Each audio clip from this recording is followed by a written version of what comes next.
Goeienaand, good evening, fellow South Africans and citizens of the world. Now, yesterday we talked about Jabu Mabuza taking over as interim CEO at Eskom. And Jabu is very well connected, apparently, with Johan Rupert. And there was evidence of that in a video that I posted yesterday.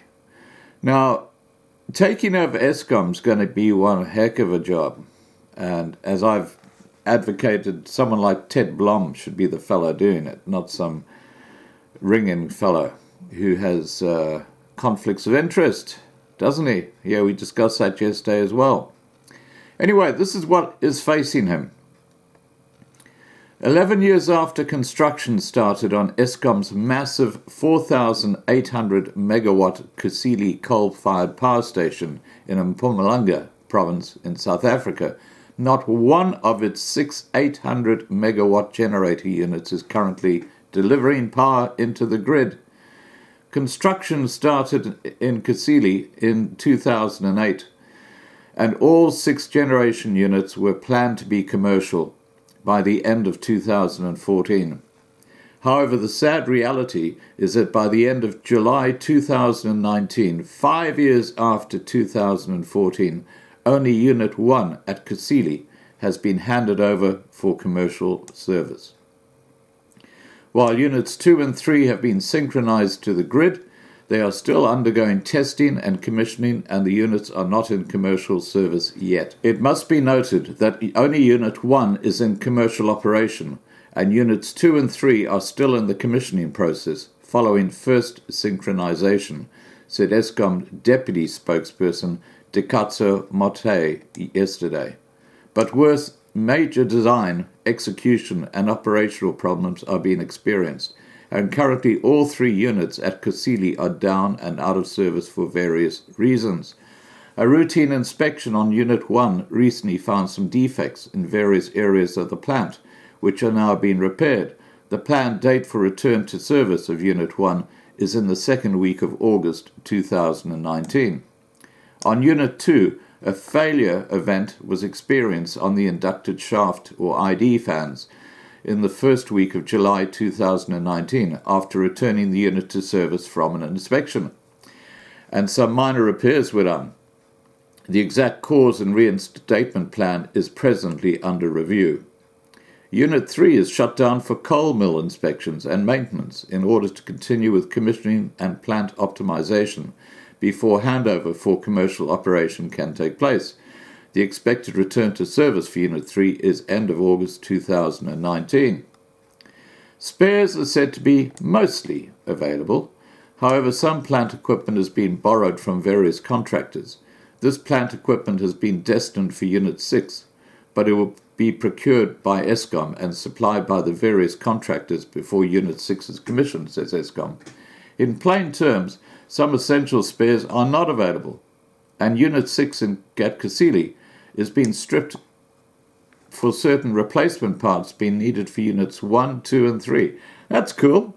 So they're running out of spares, so they take it out of another part of the plant, which is supposed to be commissioned, but obviously won't be commissioned because it no longer has those parts. God blimey, they're good, aren't they? At Medupi, Units 6, 5, 4, and 3 have been handed over for commercial service, while Unit 2 is undergoing commissioning, with Unit 1 still under construction. All units at Medupi were intended to be in commercial service by the end of 2013. Some of the known problems at Medupi and Kusile are that the boiler height is too low for the slow-burning coal found in South Africa, which leads to a number of boiler operating problems. The coal mills are also said to be of a type that results in inadequate fineness of the milled coal. Again, this causes problem within the boilers, as well as excessive wear, maintenance, and downtime of the coal mills. Excessive wear and tear is also being experienced on the ID fans, which draws the flue gas and ash dust from the boilers through the fabric filter and flue gas desulfurization plant and up the smokestack. The pulsed jet fabric filter plant that extracts ash dust from the flue gas is not functioning properly. The main contractor for the ash handling plant has gone into business rescue, closed their construction site offices and removed all site personnel from Viability and Kusile sites. And I guess that's because Eskom didn't pay their bills.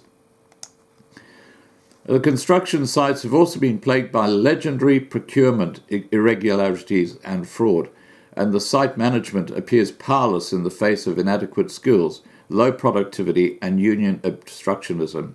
Indeed, unions and unionized workers are said to be effectively in control of the construction sites. Do you get that? The unions are controlling the construction sites. That is absolutely chaos.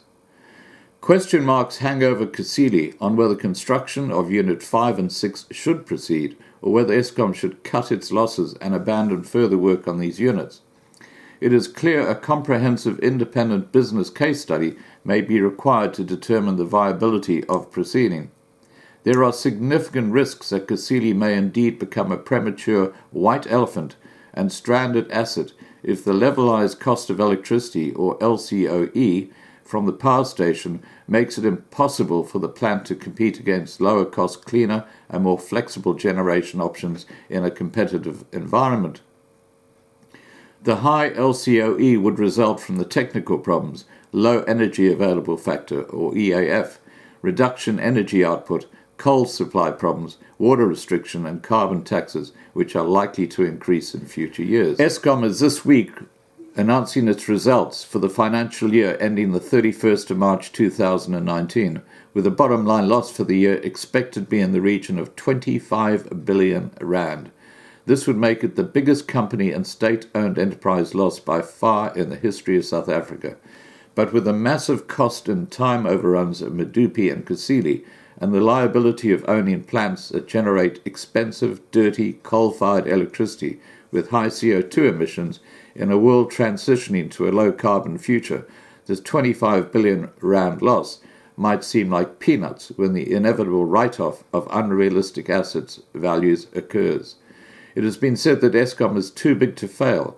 However, the Eskom ship is a listing in choppy seas, leadless and rudderless, while the band plays on because the players have little idea of what else to do to save the situation.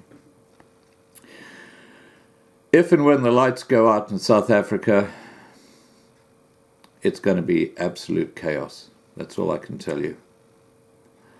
Look what's happened with Zimbabwe. They only have electricity a few hours a day, and their whole economy has ground to a complete halt. All right, guys, please remember to subscribe to be kept informed, ring the bell for updates, and have a great evening.